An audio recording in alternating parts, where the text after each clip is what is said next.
तो measurement of current बच्चों हम आपको बता चुके हैं। अब आप मेजरमेंट ऑफ पोटेंशियल डिफरेंस पढ़िए। तो बताओ पोटेंशियल डिफरेंस किस इंस्ट्रूमेंट से मेजर करते हैं? आमीटर से कि गैल्वेनोमीटर से? किसे मेजर करते हो? अच्छा, वोल्ट मीटर से।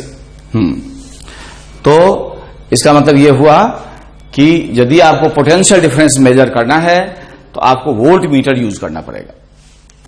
और नेचुरली आप चाहोगे किसी रेसिस्टर के अक्रॉस पोटेंशियल डिफरेंस मेजर करना, तो रेसिस्टर के अक्रॉस जो पोटेंशियल डिफरेंस हो वही वोल्ट मीटर के अक्रॉस हो। और दूसरा सावधानी क्या रखना होगा कि जब मैं वोल्ट मीटर कनेक्ट करूं तो जिस रेसिस्टर के अक्रॉस मैंने कनेक्ट किया वोल्ट मीटर, उसका पोटेंशियल डिफरेंस पहले ही वाला रहे या लगभग पहले ही वाला रहे, उसमें कोई बहुत बदलाव ना हो। मतलब यदि आप पोटेंशियल डिफरेंस मेजर करने के लिए वोल्ट मीटर कनेक्ट किए, अब पता चला कि अब वोल्ट उस रेसिस्टर के क्रॉस पहले 10 वोल्ट था कनेक्ट करने से पहले, और कनेक्ट करने के बाद 2 वोल्ट हो जाए, तो ऐसे मेजरमेंट का कोई मतलब नहीं है। ठीक है, एग्जैक्टली नहीं होगा 10 वोल्ट, लेकिन उसके काफी करीब होना चाहिए। मेजर वैल्यू एक्चुअल के काफी करीब होना चाहिए बिफोर इंस्ट्रूमेंट इज कनेक्टेड।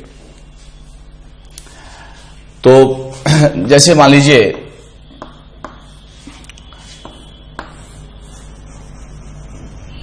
ये रेसिस्टर्स हैं, ये सेल है, मान लीजिए ये R है और ये R0 है। ठीक है, अब आप जो ही वोल्ट मीटर कनेक्ट करोगे तो वोल्ट मीटर का कुछ ना कुछ रेसिस्टेंस होगा। तो रेसिस्टेंस होगा तो इतने का नेट रेसिस्टेंस। अच्छा, पैरेलल में जब जैसे 10 ओम है और उसमें 2 ओम जोड़ दो पैरेलल में, तो इक्विवेलेंट क्या होगा? 2 ओम से भी कम हो जाएगा। तो पैरेलल का इक्विवेलेंट सबसे छोटे से भी छोटा होता है। अच्छा बताओ, 10 ओम का इक्विवेलेंट बढ़ाना है, हम चाहते हैं कि मेरा इक्विवेलेंट रेसिस्टेंस 10 ओम से ज्यादा होना चाहिए। तो यदि हम इक्विवेलेंट 10 ओम से ज्यादा होना चाहता है और हमारे पास चॉइस है, या तो मैं 8 ओम उसके साथ कनेक्ट करूं या 12 ओम कनेक्ट करूं। क्वेश्चन समझ लो, हमारे पास 10 ओम का रेसिस्टर है और हम चाहते हैं कि रेसिस्टेंस जोड़ने के बाद, पैरेलल में रेसिस्टेंस जोड़ने के बाद, सीरीज में नहीं, पैरेलल में रेसिस्टेंस जोड़ने के बाद इसका नेट रेसिस्टेंस, इक्विवेलेंट रेसिस्टेंस 10 ओम से ज्यादा हो जाए। तो हमको कहता है कि उसके अक्रॉस कितना जोड़ना चाहिए? 2 ओम जोड़ना चाहिए कि 20 ओम जोड़ना चाहिए? बताइए। यदि हम चाहते हैं कि इक्विवेलेंट रेसिस्टेंस 10 ओम से ज्यादा हो जाए और हमको केवल कनेक्ट करना है पैरेलल में, क्या कनेक्ट करोगे? 2 ओम कनेक्ट करोगे कि 20 ओम कनेक्ट करोगे? बताओ। 2 ओम करोगे तो गलत हो जाएगा, तो क्या कनेक्ट करोगे? 20 ओम। 20 ओम कनेक्ट करोगे तब भी गलत हो जाएगा। पैरेलल में कुछ भी जोड़ोगे तो इक्विवेलेंट 10 से कम ही हो जाएगा। कुछ भी जोड़ दोगे तो 10 ओम से कम हो जाएगा। स्मॉल जोड़ोगे तो जम के घटेगा, लार्ज जोड़ोगे तब भी घटेगा, और 10 ओम से कम ही होगा। देख लो, प्रोडक्ट बाय सम करो तो 20 अपॉन बताओ 210, तो इसको करोगे तो ये 10 से ज्यादा होगा। तो 10 से ज्यादा होगा, है ना? ये 20 है ना, प्रोडक्ट कितना किए? हाँ, फिर करते हैं प्रोडक्ट बाय सम। तो प्रोडक्ट 10 इंटू बोलो 20 और सम बोलो 30। अब होगा ये प्रोडक्ट बाय सम 10 और 20 का। अब बताओ 2 कट गया तो ये 20/6 हुआ, 3 हुआ, तो 20/3 कितना होगा? 6.67। बताओ 10 से ज्यादा हो गया कि कम? कम हो गया। तो जब 10 ओम में के पैरेलल में कुछ भी जोड़ोगे, लार्ज चाहे स्मॉल, इक्विवेलेंट घटता है। तो पैरेलल में आप कुछ भी जोड़िए, इक्विवेलेंट घटता है। स्मॉल जोड़ेंगे तो जम के घटेगा, सबसे छोटे से भी छोटा होगा। लार्ज कनेक्ट करोगे तब भी घटेगा। ठीक है, 10 ओम से कम हो जाएगा। तो जो ही यहां पे हम ये वोल्ट मीटर कनेक्ट करेंगे तो इतने का नेट रेसिस्टेंस घट जाएगा। तो लिखो as the voltmeter is connected, as the voltmeter is connected, net resistance across R0 decreases. Net resistance across R0 decreases. Across R0 decreases. अब इसलिए क्या होगा, total resistance, therefore total resistance of circuit, total resistance of the circuit, अब इतने का net घट गया तो इसके साथ ये सीरीज में है तो सीरीज का भी इक्विवेलेंट घट जाएगा, net resistance of circuit decreases, net resistance of the circuit decreases, therefore main current I increases, main current I increases. अब इसके क्रॉस ड्रॉप मान लो V1 हो और इसके क्रॉस ड्रॉप V2 हो तो E बराबर होगा V1 प्लस V2, और V1 क्या होगा बोलो, I इंटू ये R, I बेचारा बढ़ गया तो लिखो since I increases therefore V1 increases, therefore V1 increases, V1 बढ़ जाएगा, V1 इंक्रीजेस। आगे लिखो, अब जब V1 बढ़ जाएगा, व्हेन V1 इंक्रीजेस, अब दोनों का सम कांस्टेंट है, V1 प्लस V2 बराबर अप्लाइड वोल्टेज, सेल का ईएमएफ नहीं बदलेगा, तो E बराबर V1 plus V2।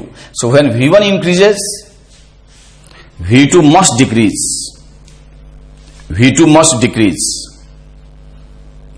V2 must decrease, so that जिससे कि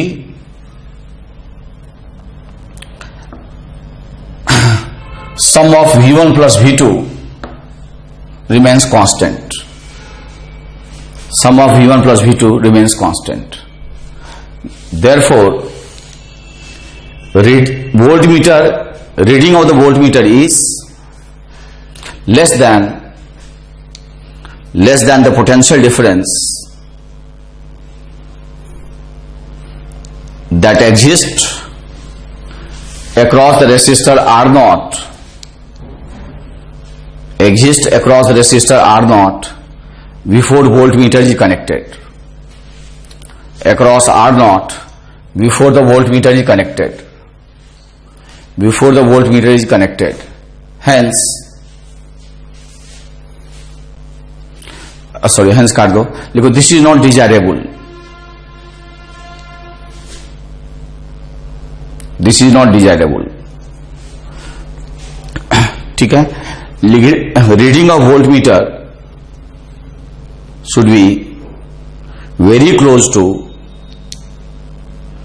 actual potential difference across R0, actual potential difference across R0 before voltmeter is connected, before voltmeter is connected। देखो this is possible only when, this is possible only when after connecting voltmeter, after connecting voltmeter, net resistance across R0, net resistance across R0 almost remains same, almost remains same। देखो to achieve this we have R0 into RV upon RV plus R0 equal to R dash.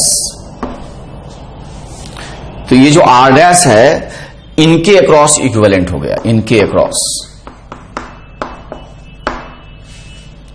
अब हम चाहते हैं R dash should be very close to R0, तो ऐसा करो कि RV से डिवाइड कर दो, तो R0 upon 1 plus R0 bye RV, ठीक है। तो लिखो R dash should be very close to R0, R dash should be very close to R0, for this RV should be much much greater than R0। ये बहुत ज्यादा हो जाएगा तो ये टेंडिंग टू 0 हो जाएगा। Ideally RV should be infinite,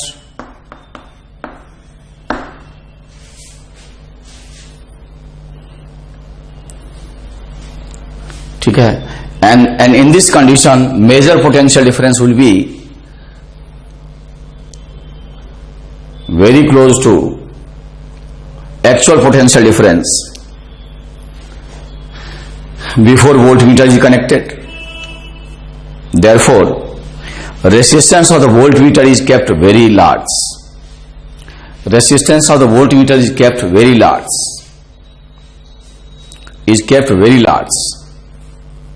ठीक है, and the resistance of the voltmeter is kept very large. Therefore, voltmeter is a high resistance device. Voltmeter is a high resistance device connected in parallel with the resistor across which potential difference is to be measured. Across which potential difference is to be measured. Across which potential difference is to be measured. ठीक है, तो मैंने आपको बताया कि voltmeter is a very high resistance device और parallel में जोड़ते हैं। क्यों हाई रेजिस्टेंस रखे समझे?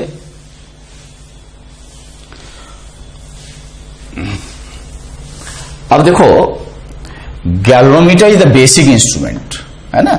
गैल्वेनोमीटर का कॉइल ही पहले डिजाइंड होता है, मैन्युफैक्चर्ड होता है, डिजाइंड होता है। अब इसका रेजिस्टेंस मान लो जी ओम है और इसमें मैक्सिमम अलाउबल करंट IG है। IG is the maximum allowable current, मतलब IG के बराबर करंट चला जाता है तो उसका पॉइंटर लास्ट में पहुंच जाता है, फुल स्केल डिफ्लेक्शन हो जा सकता है। ठीक है, अब इसी को यदि हम वोल्टमीटर के रूप में कनेक्ट कर दें, सॉरी वोल्टमीटर के रूप में कैलिब्रेट कर दें, करे एम्पियर को वोल्टमीटर के रूप में कैलिब्रेट कर दें IG इंटू जी करके, तो इसका जो मेजरिंग रेंज होगा वोल्टमीटर का काफी कम होगा, वेरी स्मॉल होगा। IG काफी स्मॉल होता है, तो इसको वोल्टमीटर बनाने के लिए एज सच आपको रेसिस्टेंस क्या होगा, बढ़ाना पड़ेगा। क्यों? गैल्वेनोमीटर का रेसिस्टेंस ज्यादा होता है आमीटर से, लेकिन बहुत ज्यादा नहीं होता। इसलिए हम लोग करते क्या हैं कि इसका रेसिस्टेंस बढ़ाने के लिए इसके सीरीज में हाई रेसिस्टेंस कनेक्ट कर देते हैं, और ये हाई रेसिस्टेंस करने के बाद जो इंस्ट्रूमेंट मिला उसको कह देते हैं वोल्टमीटर, उसको कहते हैं वोल्टमीटर, उसको वोल्टमीटर कहेंगे। अब रीडिंग ऑफ वोल्टमीटर क्या होगा, जो यहां कैलिब्रेशन रहेगा, जो वोल्ट जितना वोल्ट लिख के आएगा वो क्या होगा, रीडिंग ऑफ वोल्टमीटर लिखो, reading of voltmeter that will be IG into G plus R, और रेसिस्टेंस ऑफ वोल्टमीटर क्या हो जाएगा, G plus R, not only G। What is the resistance of voltmeter, G plus R। So G plus R is the new resistance of the voltmeter. इसका मतलब galvanometer से voltmeter कैसे connect हो, कैसे मिलेगा, बाय कनेक्टिंग हाई रेसिस्टेंस इन, बोलो, parallel की series. तो लिखो,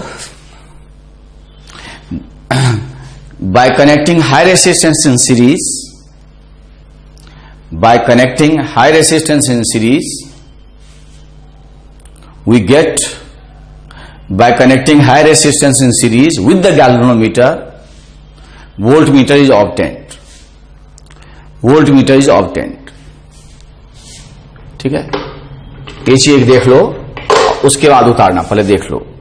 इस तरह से रेसिस्टेंस का ऑर्डर होता है बच्चों। सबसे कम रेसिस्टेंस आमीटर का होता है, उसके बाद गैल्वेनोमीटर का होता है, इन दोनों के कंपैरिजन में बहुत ज्यादा होता है किसका, वोल्टमीटर का। तो प्रैक्टिकली दो ही कन्वर्जन होते हैं। गैल्वेनोमीटर ही पहले का कॉइल डिजाइन होता है, तो गैल्वेनोमीटर से या तो आमीटर बनाते हैं या तो वोल्टमीटर बनाते हैं। तो प्रैक्टिकली दो ही कन्वर्जन होते हैं, गैल्वेनोमीटर से वोल्टमीटर बनाते हैं या गैल्वेनोमीटर से आमीटर बनाते हैं, दो ही कन्वर्जन होते हैं प्रैक्टिकली। लेकिन कोई प्रॉब्लम करने के लिए जबरदस्ती का प्रॉब्लम फ्रेम किए रहते हैं, है ना। अब उसमें झगड़ा तो करना नहीं है हमने सवाल में, तो हम लोग इसको ऐसे कर लें, एक्चुअली इसी से या तो ये बनेगा या तो ये बनेगा। लेकिन याद रखो, जब भी ऐसे जाओगे, मतलब आमीटर से गैल्वेनोमीटर बनाओगे या चाहे आमीटर से वोल्टमीटर बनाओगे, चाहे गैल्वेनोमीटर से वोल्टमीटर बनाओगे, तो रेसिस्टेंस आपको बढ़ाना पड़ेगा। और रेसिस्टेंस बढ़ाने के लिए कहां डालोगे, सीरीज में कि पैरेलल में? सीरीज में। लो रेसिस्टेंस की हाई रेसिस्टेंस, हाई रेसिस्टेंस। लो रेसिस्टेंस यदि आप सीरीज में कनेक्ट भी करोगे तो हल्का सा बढ़ेगा। इसलिए कैसे अचीव करोगे, लिख लो, by connecting high resistance in series, by connecting high resistance in series, high resistance in series. अब मेरे प्यारे बच्चों, यदि आपको इधर आना है, हालांकि कन्वर्जन केवल गैल्वेनोमीटर से अमीटर होता है, दैट्स ऑल, लेकिन प्रॉब्लम के लिए प्रॉब्लम हो, ठीक है। तो यदि आपको इस इधर से इधर वापस आना है,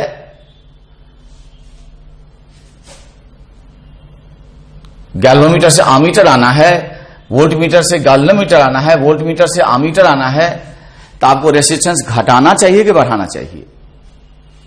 तो घटाने के लिए क्या करोगे, पैरेलल में डालोगे। लो रेसिस्टेंस के हाई रेसिस्टेंस, जम के घटाना है तो लो रेसिस्टेंस, हल्का घटाना है तो हाई रेसिस्टेंस, लेकिन यहां जम के घटाना है तो लिखो बाय कनेक्टिंग, अच्छे से लिखना, by connecting low resistance in parallel, by connecting low resistance in parallel, low resistance in parallel. Question लिखो, how to convert, how to convert, how to convert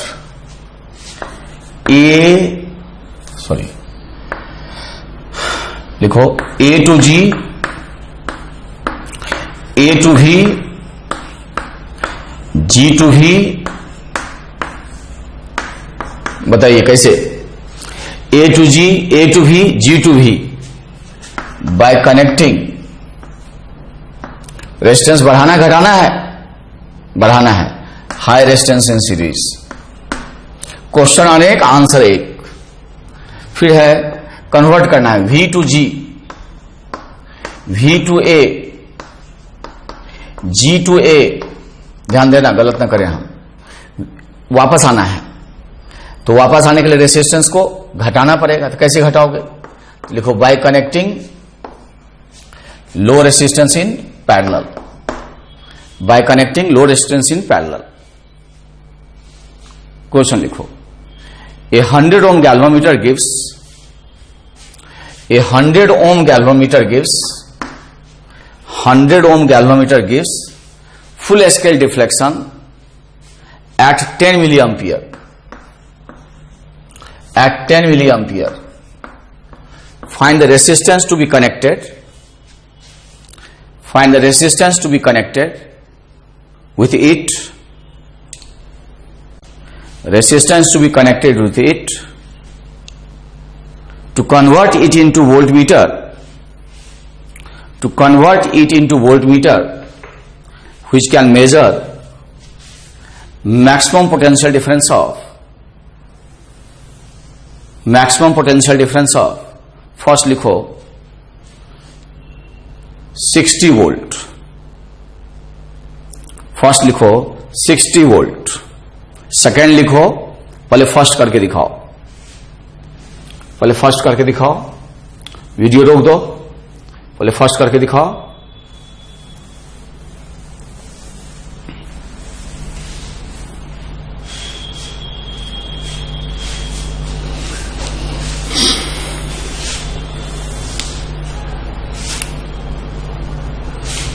video रोक के खुद कर डालिए, तब सॉल्यूशन देखिएगा।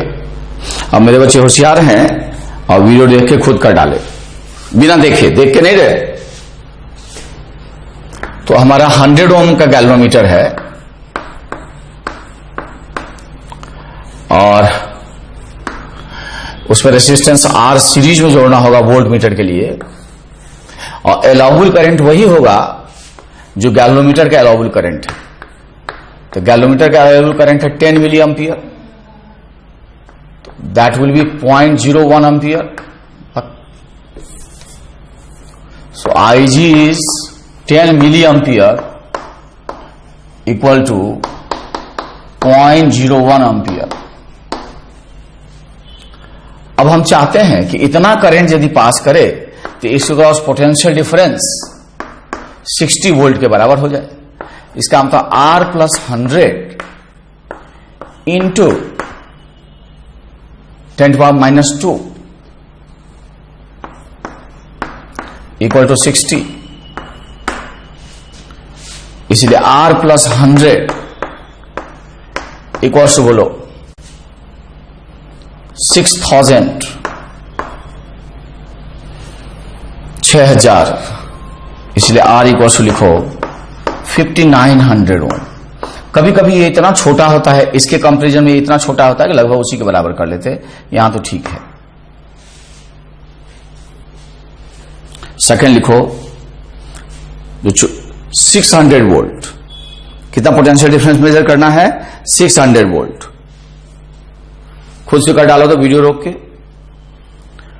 खुद से कर डालो वीडियो रोक के। और बच्चे होशियार हैं, वीडियो रोक के खुद कर डाले। तो ये 60 के बदला हो जाएगा 600, 60,000 हो जाएगा। अब इसमें से घटाओ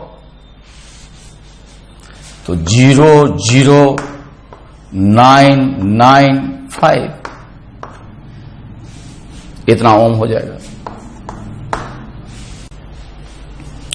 क्वेश्चन लिखो, a galvanometer of resistance G ohm can measure maximum potential difference of V volt.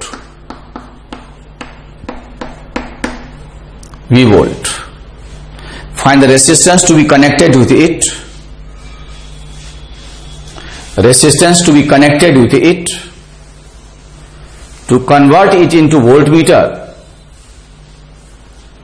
To convert it into voltmeter, which can measure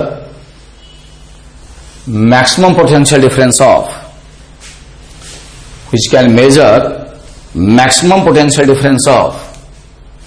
NV volt, maximum potential difference of NV volt, ठीक है, NV volt major कर पाए। ऐसा कर बेटा, video रोक दे और video रोकने के बाद तब खुद करो, बिना किए सॉल्यूशन मत देखना, नहीं तो बहुत तकलीफ होगा।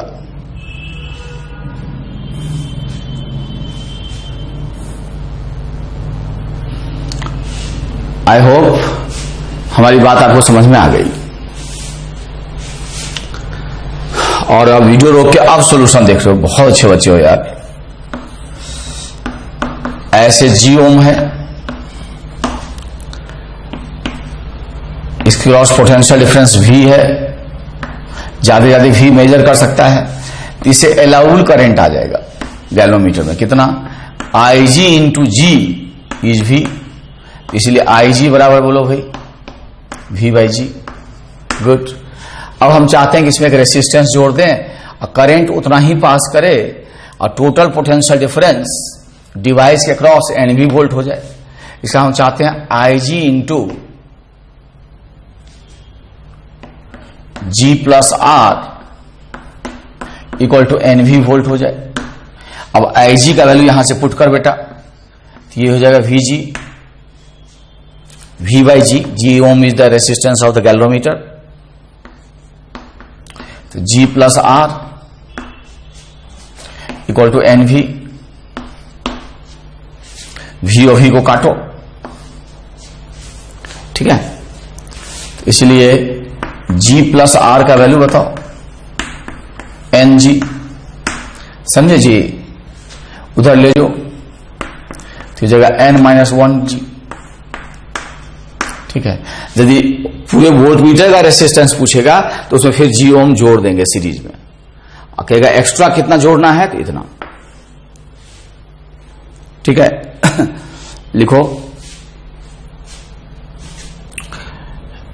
एक galvanometer has 100 equal divisions,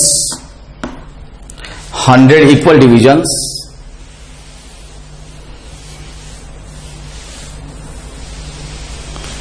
with current sensitivity, 100 equal divisions with current sensitivity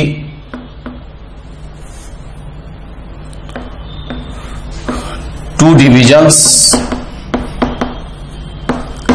per millivolt per milliampere, current sensitivity 2 divisions per milliampere and voltage sensitivity 5 divisions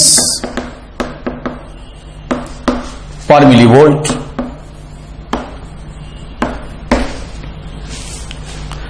Find the resistance to be connected with it.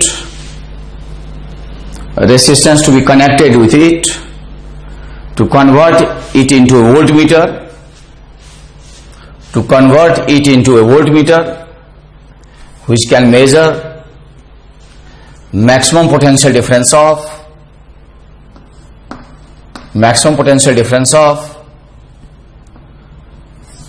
50 volt. Maximum potential to convert it into a voltmeter which can measure maximum potential difference of 50 volt. ऐसा करो, video रोक दो और तब सुनना। मतलब सुनना क्या, करो अपने से, वीडियो रोक के खुद कर डालिए, तब सॉल्यूशन देखिएगा।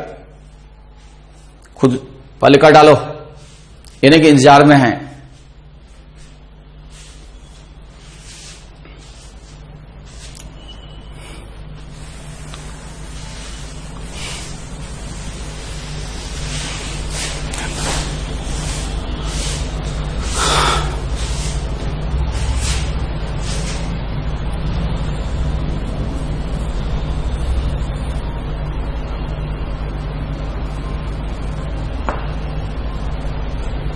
मेरे बच्चे ने कर डाला इसको, मेरे बहुत होशियार सब हैं। तो देखो भाई, यदि 2 डिवीजन क्रॉस करता है तो 1 मिली एम्पियर का रीडिंग आता है। तो 1 डिवीजन क्रॉस करेगा तो बताओ कितना होगा, 1/2 मिली एम्पियर। यहां 100 डिवीजन हैं तो कितना होगा बोलो, 50। 100/2 करोगे तो कितना हो जाएगा, 50 मिली एम्पियर। इसका मैक्सिमम अलाउबल करंट हुआ। सो दिस इज IG, ठीक है, 50 मिली एम्पियर। चलो उसको देखते हैं। 5 डिवीजन से क्रॉस करता है तो 1 मिली वोल्ट। तो 1 डिवीजन क्रॉस करेगा तो 1/5 मिली वोल्ट, और 100 डिवीजन क्रॉस करेगा तो 100/5 बोलो 20 मिली वोल्ट। इससे गैल्वेनोमीटर का रेसिस्टेंस निकाल लो, ठीक है। तो हमारे पास 20 मिली वोल्ट है, बराबर IG इंटू, जैसे हम कहेंगे V बराबर IG इंटू G, ठीक है। तो ये है, मिली से मिली कट जाएगा तो 20 मिली वोल्ट, ये 50 मिली एम्पियर इंटू G, ठीक है। G का वैल्यू बताइए, गलत नहीं किए हैं तो। ये 20 हो गया तो 0 कट गया, 2/5 ओम। इसको 0.4 ओम भी कहते हैं क्या, देखो तो। हाँ, अब इसको हमको वोल्टमीटर बनाना है।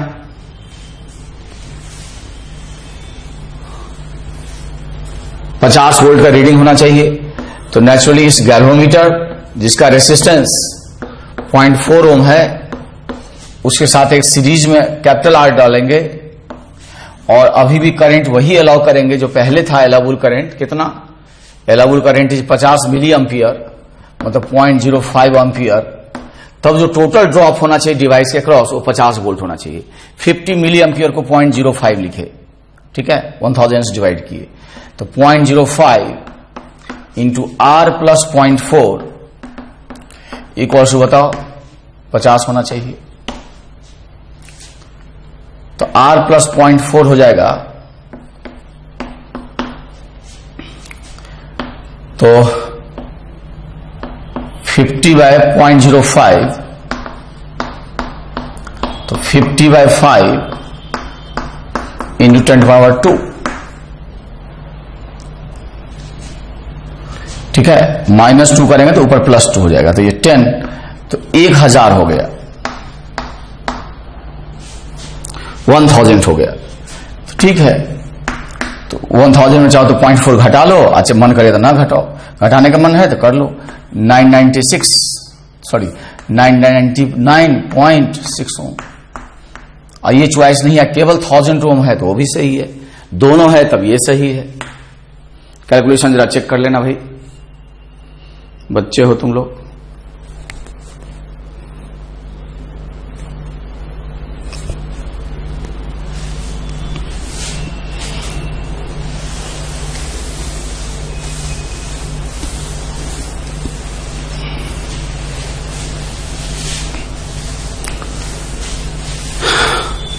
इस तरह से आप कन्वर्जन करते हो, इस तरह से बच्चे आप कन्वर्जन करते हो, ठीक है। अब देखो जैसे ये रेसिस्टेंस है, अच्छा सेल का कभी इंटरनल रेजिस्टेंस जो ऐसा भी होता है कि ऐसे लिखा रहता है, जैसे ये 200 वोल्ट है और यहां लिखा रहेगा, ऐसे लिखा रहेगा 200 वोल्ट 0.5 ओम।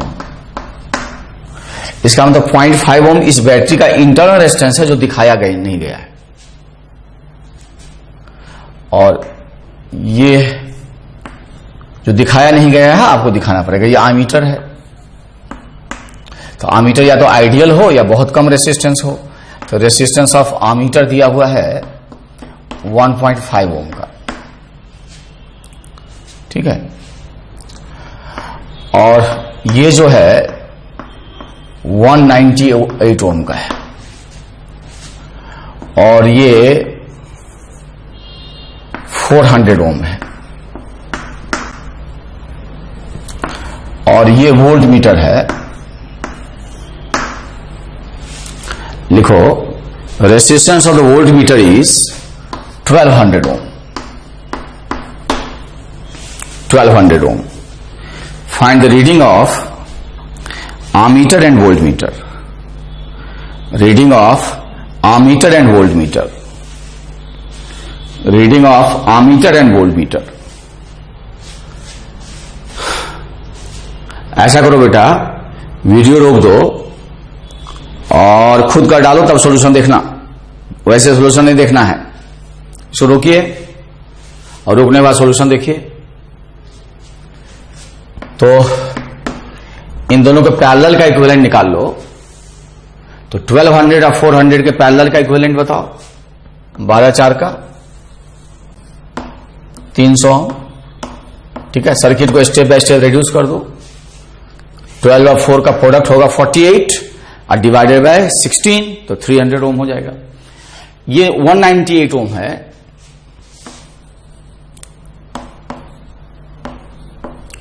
और ये मेरा बैटरी है 200 वोल्ट। ऐसे यदि इंटरनल रेजिस्टेंस लिखा रहेगा तो उसको 0.5 क्या लोगे, 0.5 बोलो ओम। आमीटर का रेजिस्टेंस है 1.5 ओम।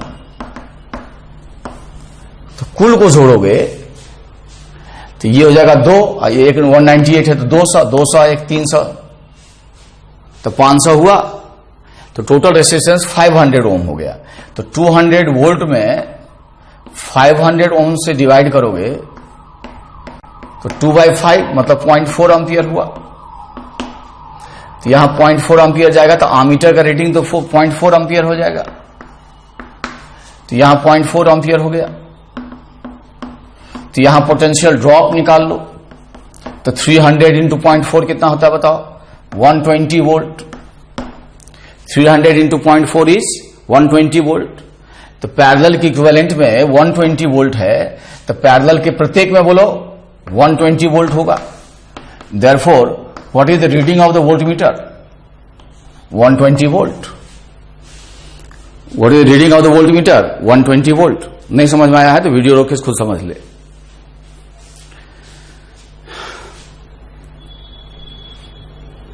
ठीक है।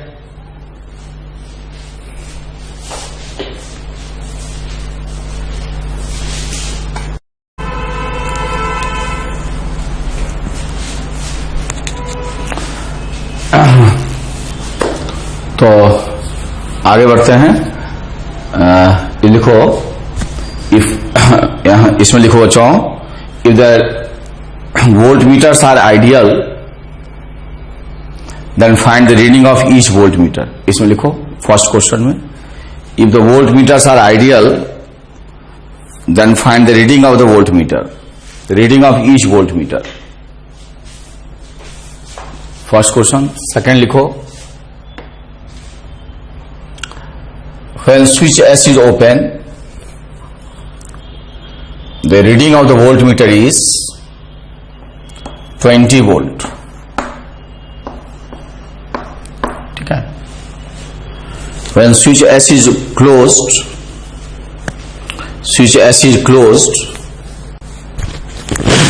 then the reading of the ammeter is 2 ampere.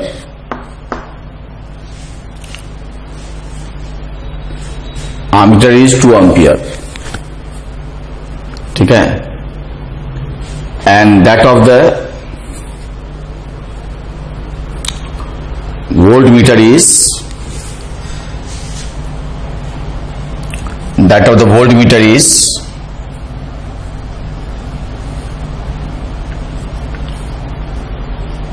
reading of the ammeter is 2 ampere.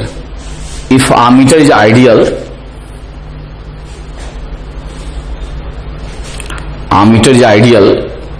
then find EMF E and the internal resistance of the cell.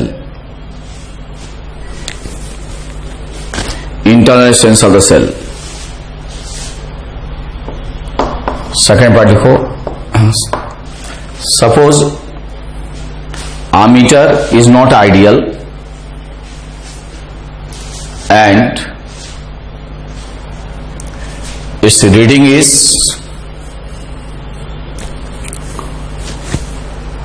1.5 ampere,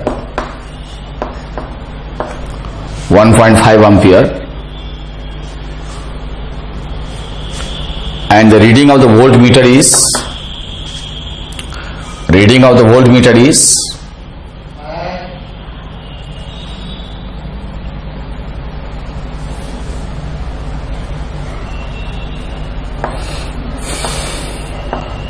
16 volt. Then find internal resistance of the cell,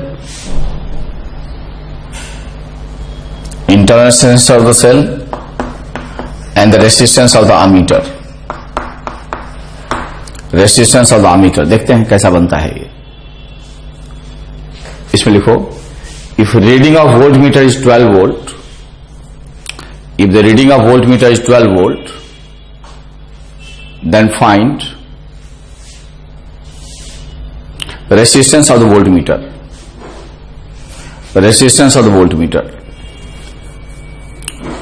ऐसा करो कि video रोक दो और खुद से कर डालो, तब मेरा सॉल्यूशन देखना. टाइम लगेगा, तुमको इन्वेस्ट करना होगा समय, तभी सीख पाओगे. इसको कर डालो.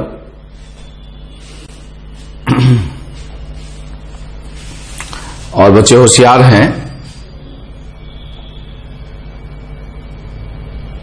सॉल्यूशन करने के बाद देख रहे हैं. चलिए, अब चूंकि आइडियल है तो इधर से करंट जाएगा ही नहीं. आइडियल वोल्टमीटर का रेसिस्टेंस इनफाइनाइट. ठीक है. इनफाइनाइट का मतलब सर्किट इज ओपन. कोई ओपन सर्किट का रेसिस्टेंस बताओ, इनफाइनाइट है ना. सर्किट टूटा हुआ हो तो उसका रेसिस्टेंस इनफाइनाइट. तो इनफाइनाइट का मतलब रेसिस्टेंस इसका जीरो जो है, इनफाइनाइट है मतलब इधर से करंट जाएगा ही नहीं. तो करंट इसी में रह जाएगा. तो जब करंट इसी में रह जाएगा तो दोनों सीरीज में हो गए. तो 300 200 का सीरीज बोलो 500, और ईएमएफ है 200 वोल्ट, तो 200 अपॉन 500 0.4 हो गया एम्पियर, 2/5. अब 0.4 एम्पियर है तो यहां ड्रॉप होगा 120 वोल्ट. ये क्लास 10th का सवाल है. और 0.4 एम्पियर होगा तो यहां होगा 80 वोल्ट. कैसे? I into R. Problem solve हो गया. ये देखो, इसमें स्विच जब ओपन था, इसमें दिया होगा, लिख लो, वोल्टमीटर इज आइडियल.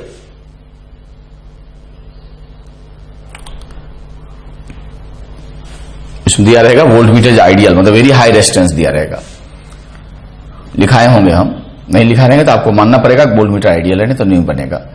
इसका मतलब स्विच जब ओपन है तो करंट गया ही नहीं। अब करंट गया ही नहीं, ठीक है, इसका मतलब ईएमएफ कितना हो गया 20 वोल्ट। करंट नहीं गया है ना, करंट इसमें 0 रहेगा तो इसमें कोई वोल्टेज लॉस होगा नहीं, तो ईएमएफ ही वोल्टमीटर का रीडिंग हो गया।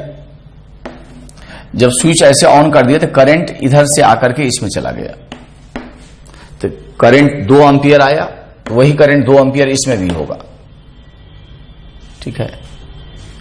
करंट 2 एम्पियर हो गया तो वही 2 एम्पियर इसमें भी होगा, और आमीटर आइडियल है, इसका मतलब इसमें जो नेट करंट आया आई वो E/R हुआ। अब आई हमारा है 2 एम्पियर, ईएमएफ है 20, तो इसका इंटरनल रेजिस्टेंस निकालना है, ठीक है। तो करंट थोड़ा ज्यादा होना चाहिए, खराब हो गया, चलो कोई बात नहीं। इंटरनल रेजिस्टेंस जम के है, कितना आ गया भाई आर, तो आर इक्वल टू बोलो 10 ओम। अच्छा नहीं है लेकिन जो है सो है। तो ये 10 ओम तब है जब आमीटर आइडियल है, ठीक है, तब इस सर्किट में करंट होगा E/R जो कि आमीटर की रीडिंग के बराबर होगा। जब आमीटर के पास भी रेसिस्टेंस होगा, आमीटर के पास भी जब रेसिस्टेंस होगा तब इसमें जो नेट करंट आई होगा वो होगा E/R+RA।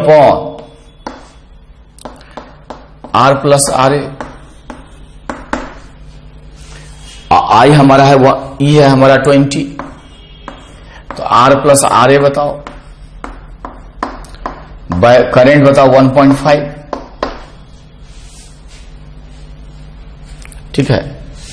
तो इससे तुमको R+RA का वैल्यू आ जाएगा कितना 20/1.5, ये जो आ जाए खराब सा है। एक तो इक्वेशन ये हुआ सेकंड पार्ट के लिए। अब इसका रीडिंग घट के हो गया 16 वोल्ट, तो पहले ईएमएफ था 20 वोल्ट, तो इसका मतलब ये हुआ कि अब रीडिंग 16 वोल्ट हो गया, तो ये कितना वोल्ट खाया 4 वोल्ट खाया, 4 ये खाया, ठीक है, ये 4 वोल्ट खा गया, क्योंकि डिस्चार्जिंग में जो होगा पोटेंशियल डिफरेंस V डिस्चार्जिंग में वो E-IR होगा, ठीक है। तो ये तो इसका मतलब जो हमारा रीडिंग है, जो यहां रीडिंग है वो 16 है, और ईएमएफ हमारा 20 है।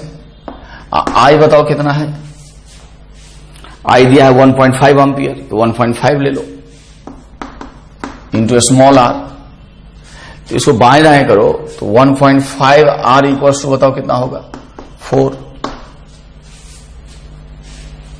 अब पहले वाले को मिटाते हैं हम, तो बच्चे बताइए, अब स्मॉल r का वैल्यू बदल गया, तो R इक्वल्स हो जाएगा 4/1.5, निकाल पाओगे? तो R बराबर होगा 40/15, 5 से करो तो 8/3 ओम, यह आंसर हुआ। अब R का वैल्यू यहां 8/3 ओम पुट कर दो, RA निकाल लो, कर लोगे? तो 8/3 प्लस RA इक्वल टू 20, 2 से ऊपर नीचे मल्टीप्लाई कर दो तो 40/3, 2 से ऊपर नीचे मल्टीप्लाई कर दो, इसलिए RA इक्वल टू बताओ क्या आ गया, उसको घर ले जाकर घटाइए तो 32/3, अच्छा खासा है, कर लेना, इसको समझ में आ जाए तो बड़ी अच्छी बात, ना आया हो तो कोई बात नहीं। ऐसा ही क्वेश्चन 16 या 17 के आसपास कॉन्सेप्ट ऑफ फेज आपको मिलेगा, कर लीजिएगा। इसमें दिक्कत हुआ होगा तो फिर से रिपीट कर लेना।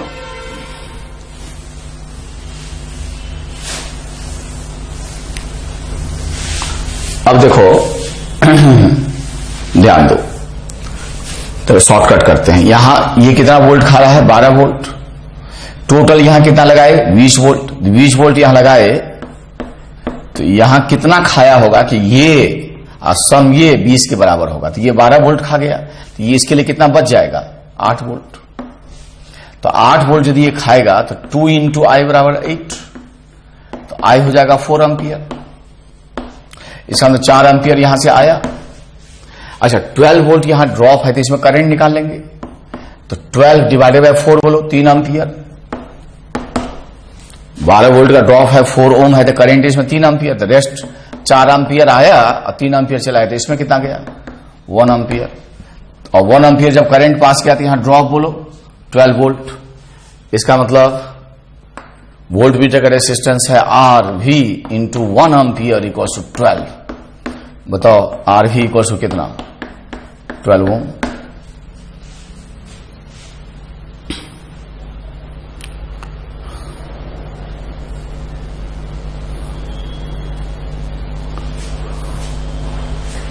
ठीक है, समझ में आ गया। क्योंकि उसमें हमें लगता है कि हम आपको बहुत दिक्कत हुआ हो तो एक इसको फिर रिपीट कर देते हैं। ये तो कर लिए होंगे। लिखो volt meter having very high resistance and ammeter having negligible resistance. Ammeter having negligible resistance.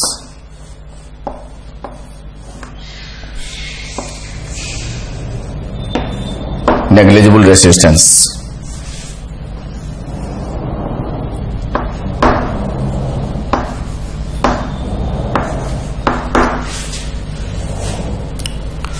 When switch S is open,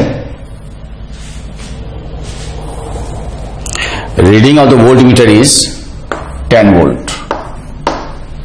Reading of the voltmeter is 10 volt. When switch S is closed, switch S is closed, then reading of the voltmeter is 8 volt. ठीक है, and current through the ammeter is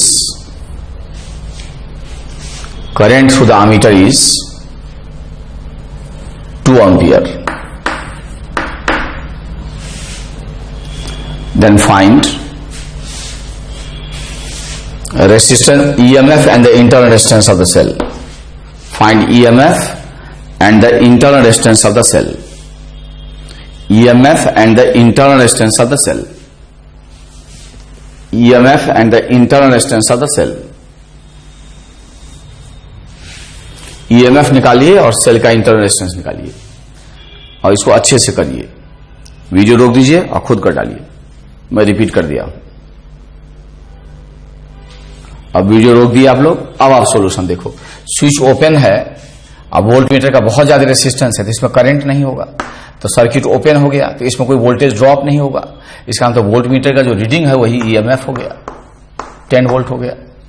जब switch open कर दिए तो जो current यहां होगा वही करंट यहां होगा, तो इसका मतलब 2 एम्पियर करंट यहां है।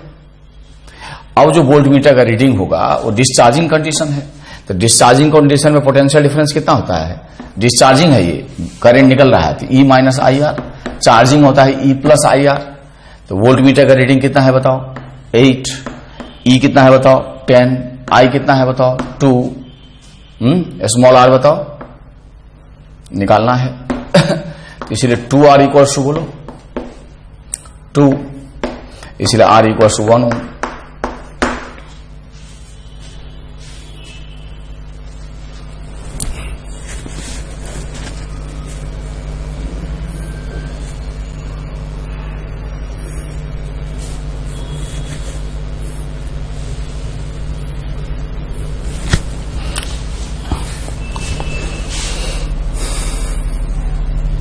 यहां एक रेसिस्टेंस भी जोड़ दो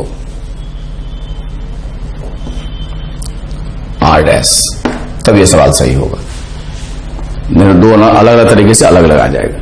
यहां एक रेसिस्टेंस भी जोड़ दो R डैश, ठीक है। इसमें रेसिस्टेंस भी जोड़ दो तब ये करेक्ट होगा सवाल। तो R इक्वल टू आ गया 1 ओम, ठीक। अब आपसे पूछे find the value of R dash. Ammeter तो आइडियल ही है, अब R डैश पूछ दिया तुमको, ठीक है। तब इस सर्किट में ये सीरीज में हो गया, तो करंट हो जाएगा I बराबर E upon R plus R dash. तो I हमारा है 2 एम्पियर, E है हमारा 10, R कितना है बताओ? R निकला है 1, तो R डैश निकालोगे। यहां R डैश डालना जरूरी है, नहीं तो सवाल गलत हो जाएगा। दो अलग अलग तरीके से अलग अलग चीजें आ जाती। तो बताओ R डैश कितना होगा? यहां से निकाल लो। तो 1 plus R dash equals to 5, तो R डैश बोलो 4 ओम। ठीक है, तो जो सवाल था यहां R डैश डाल दो तो सही हो जाएगा, क्योंकि आमीटर आइडियल कर दिए है ना, तो दिक्कत होने लगेगा।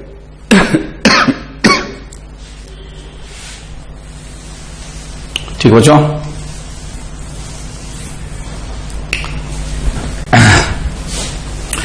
थोड़ा बहुत ही शॉर्ट में एक मैग्नेटिज्म का टॉपिक है इसी से रिलेटेड, उसको बहुत ज्यादा शॉर्ट में कर दे रहे हैं, मतलब जितना काम है। लिखो मूविंग कॉइल गैल्वेनोमीटर, बहुत इंपॉर्टेंट है। लिखो मूविंग कॉइल गैल्वेनोमीटर। तो इसमें क्या करते हैं कि ऐसे सॉफ्ट आयरन का कोर लेते हैं। सॉफ्ट आयरन क्या करता है? मैग्नेटिक फील्ड के स्ट्रेंथ को बढ़ाता है ड्यू टू हाई परमेबिलिटी। ठीक है, तो ऐसे एक कोर लिए, सिलिंड्रिकल कोर लेते हैं सॉफ्ट आयरन का, उस पे इंसुलेट करके ऐसे वायर जो हैं इंसुलेट करके रेक्टेंगुलर वायर जो है सो वाइंड कर देते हैं। ठीक है, और यहां सस्पेंशन वायर होता है, इंसुलेटेड रहता है, यहां स्प्रिंग होते हैं, ये वायर होता है, और यहां जो है सो परमानेंट सिलिंड्रिकल बार मैग्नेट होते हैं, हॉर्स शू शेप कहते हैं, रेडियल फील्ड प्रोड्यूस करता है। तो लिखो soft iron core is used, soft iron core is used, ठीक है, due to its high permeability to increase the strength of magnetic field, to increase the strength of magnetic field, strength of magnetic field, strength of magnetic field। ठीक है, इसी में ऐसे pointer लगा रहेगा, इसी में ऐसे पॉइंटर लगा रहेगा जिसमें स्केल रीडिंग आएगा ऐसे।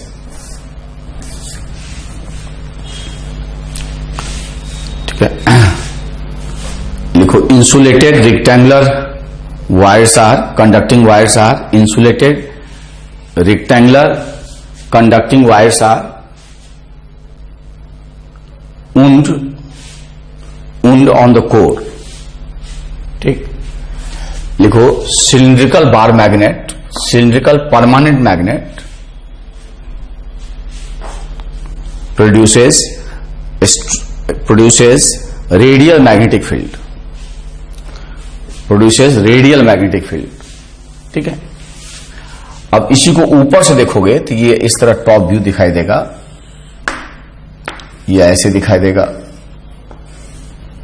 यही सस्पेंशन रहेगा, स्प्रिंग वगैरह है ना, और ऐसे मैग्नेट दिखाई देगा, ये मैग्नेट ऐसे ही दिखाई देगा। ऊपर से देखोगे तो कहां से देखोगे? ऊपर से। और ये स्ट्रॉन्ग ऐसे रेडियल फील्ड होंगे, किताब से भी देख लोगे। ठीक है, किताब से भी देख लोगे भाई, इस तरह से रेडियल फील्ड होंगे, ये नॉर्थ होगा और ये साउथ होगा। तो इसे और किताब से उतार लेना।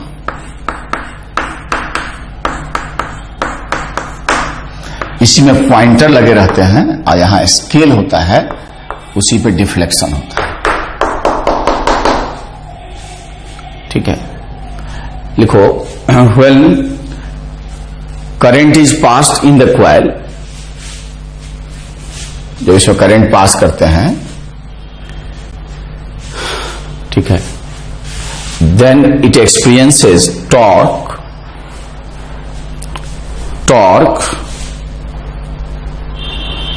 Due to presence of magnetic field. अब रेडियल फील्ड होने कारण जो फील्ड होते हैं वो ज्यादातर इसी के प्लेन में लाई कर जाएगा।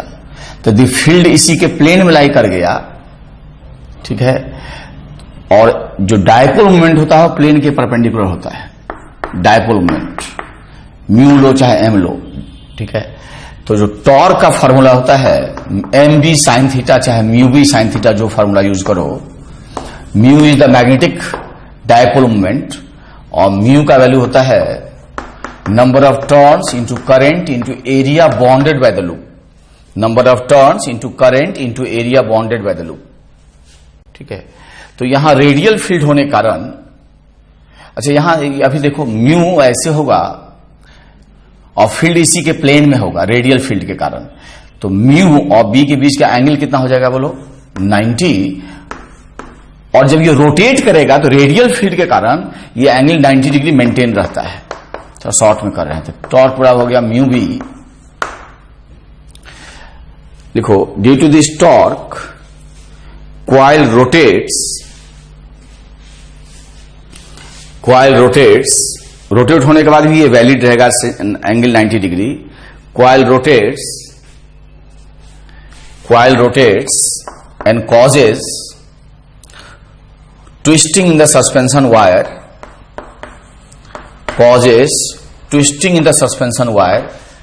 यह dipole, magnetic dipole moment, twisting in the suspension wire, hence suspension wire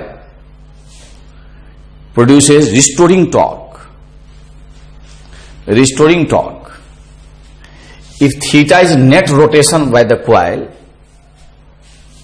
in equilibrium, theta is net rotation by the coil in equilibrium, संतुलन में, देन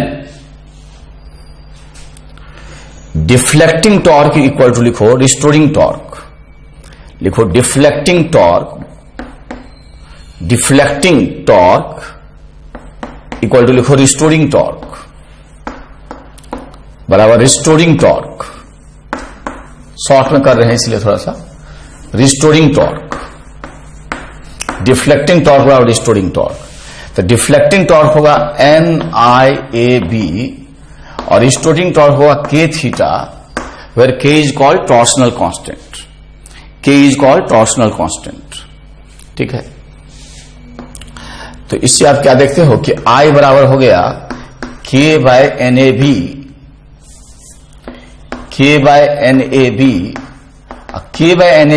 पर ठीक है, पर्टिकुलर गैल्वेनोमीटर के लिए अपने आप में कांस्टेंट होगा। तो I प्रोपोर्शनल टू थीटा हो गया। इसका मतलब इस scale is linear, deflection double है तो इसका मतलब करंट भी डबल है। तो लिखो, since I is proportional to theta, therefore it is a linear scale. Linear scale means if deflection is double then current is double, it is linear scale. अब हम लोग डिफाइन करते हैं, लिखो current sensitivity. It is defined as deflection per unit current. That is theta by I. Deflection per unit current, that is theta by I. Theta must be in radian. Theta by I. And theta by I equals to, लिखो NAB by, sorry बेटा, इसको इधर ले जाओगे ना, bye बोलो K,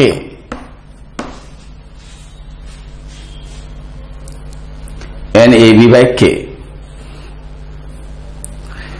तो ये I बाय थीटा नहीं होता, थीटा बाय I। मतलब क्यों थीटा बाय होता है, जब स्मॉल करंट के लिए वहां डिफ्लेक्शन ज्यादा दिखाए, इसका मतलब ये नहीं कि रीडिंग ज्यादा हो जाए, ठीक है, उस तरह से उसका मेजरमेंट ही हो, कैलिब्रेशन ही वैसा हो। कहने का मतलब कि हमको 2 एम्पियर के लिए एक ऐसा गैल्वेनोमीटर है उसमें 20 स्मॉल डिवीजन क्रॉस करता है, और एक ऐसा गैल्वेनोमीटर जहां 2 ही स्मॉल डिवीजन क्रॉस होता है, ठीक है, जिसमें 20 डिवीजन क्रॉस होना पड़ता है 2 एम्पियर लिखने के लिए, वो ज्यादा सेंसिटिव है, वो ज्यादा सेंसिटिव है। तो सेंसिटिव इंस्ट्रूमेंट कब होगा? जब स्मॉल, जिस चीज को मेजर करना है उसमें स्मॉल चेंज हो तो डिफ्लेक्शन लार्ज हो।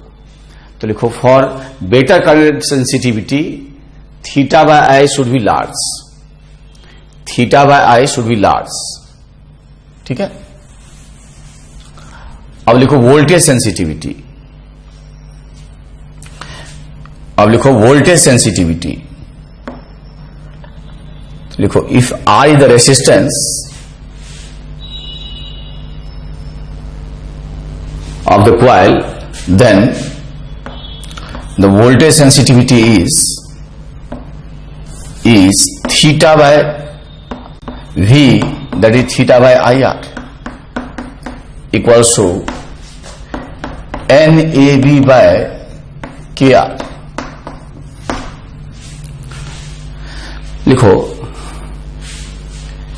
if N is doubled,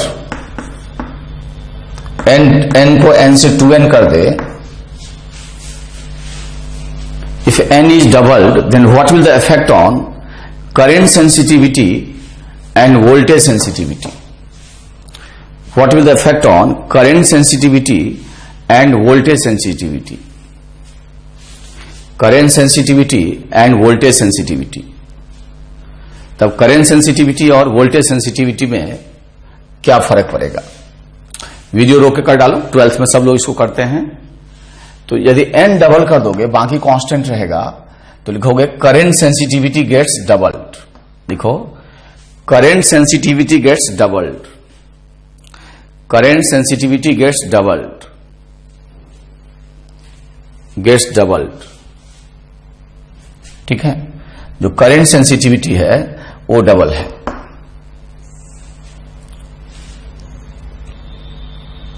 और लिखो आगे,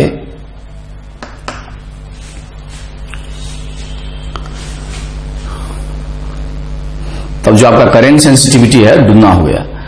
बट चूंकि नंबर ऑफ टर्न्स डबल करोगे तो रेसिस्टेंस भी डबल हो जाएगा, वायर का लेंथ डबल हो जाएगा, तो ये दोनों कट जाएगा।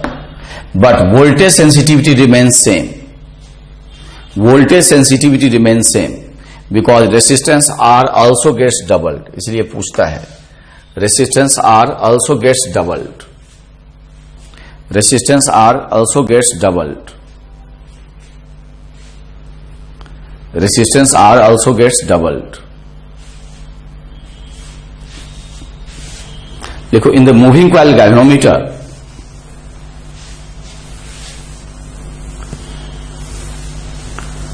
deflection is 45 degree,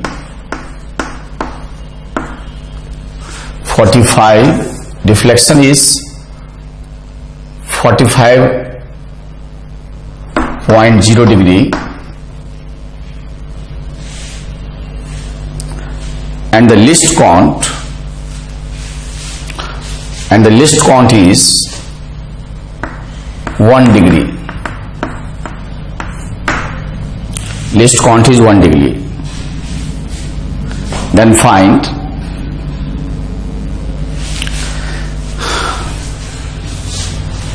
percentage error in the measurement of current, percentage error in the measurement of current। अब ये थीटा रेडियन में होना चाहिए, तो यहां यदि एरर का नियम लगा दोगे तो डेल्टा आई बाय आई बराबर होगा delta theta by theta into 100 करोगे तो 100 हो जाएगा। अब ये रेडियन में बदलोगे, ठीक है, और इसको भी रेडियन में बदलोगे तो वो कट जाएगा, ठीक है। तो इसे दोनों डिग्री में रहे चाहे रेडियन में रहे तो कट जाएगा, ठीक है। तो फर्क नहीं पड़ेगा, तो ये 1 बाय हो जाएगा 45 इंटू 100, तो जितना आएगा उतना प्लस माइनस उतना परसेंटेज का एरर हो गया। होना रेडियन में चाहिए, ये भी रेडियन में चाहिए। जब कन्वर्ट करोगे तो फैक्टर कट जाना चाहिए।